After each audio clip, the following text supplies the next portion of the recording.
correction de l'exercice numéro 21. Dans cet exercice, on vous dit qu'il faut calculer avec la méthode de votre choix.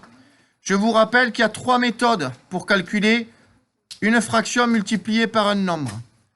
Alors, on va prendre le premier, donc le 3 fois 26, et on va prendre des couleurs. La méthode numéro 1, c'est de multiplier les deux nombres qui sont en haut. Donc, on va faire... Il y a toujours une multiplication, une division.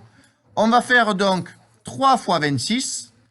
Dans tous les cas, on multipliera toujours les nombres qui sont en haut. Donc, 3 fois 26, qui va donner un résultat. Donc, 3 fois 26, 18, ça fait 78.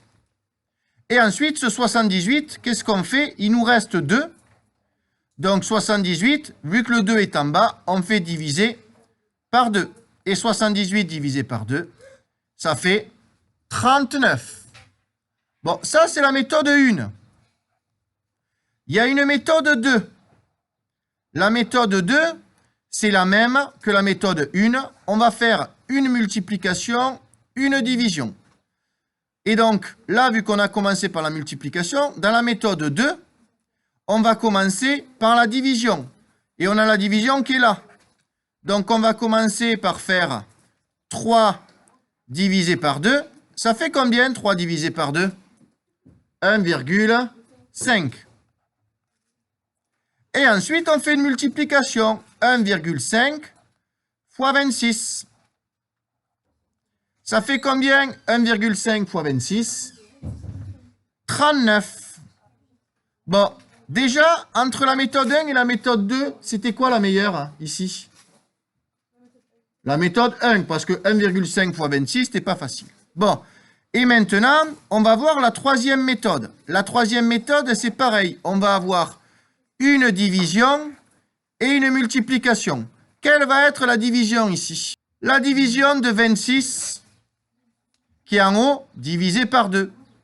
Donc, on fait 26 divisé par 2. Ça fait combien 26 divisé par 2? 13. Et ensuite, ce 13, on fait une multiplication et on trouve 13 fois 3 et on trouve 39. Bon, au final des 3, laquelle était la plus facile dans ce cas-là? Donc ici, on a bien dit que c'était la 3 qui était la plus facile. Donc, on ne peut pas se dire quelle est la plus facile. En général, il y a toujours une qui va être plus facile que les autres. Ça va dépendre du cas qu'on a trouvé. Donc, on a fait le premier, on a trouvé 39. Bon, maintenant, on va faire lui. D'après vous, quelle va être la méthode, quel va être le premier calcul le plus simple à faire dans le C? Donc oui, Nini nous a dit, là, le plus simple, c'est de faire 20 divisé par 10, parce que de tête, 20 divisé par 10, ça fait 2. Et ensuite, 2 fois 9, ça fait 18. Donc, il fallait trouver 18 pour le C. On passe maintenant au B. Quel va être le calcul le plus simple dans le E? Noémie nous dit oui, 40 divisé par 4, c'est le plus simple et de loin. Parce qu'on sait que 40 divisé par 4, ça fait 4. Ça fait 10, pardon. Et après, il nous reste à faire la multiplication. 10 fois 3, donc on trouve 30.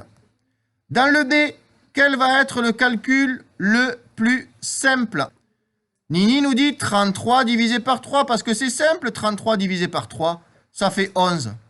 Et ensuite, on fait 11 fois 2. Et 11 fois 2, ça fait 22. On passe maintenant au dernier. Quelle va être la méthode la plus simple pour faire le D? Oui, c'est 15 divisé par 5, c'est Elsa qui l'a dit. 15 divisé par 5 qui fait 3. Donc, il nous reste 3. Donc, 3 fois 8 et 3 fois 8, ça fait 24. L'exercice est terminé.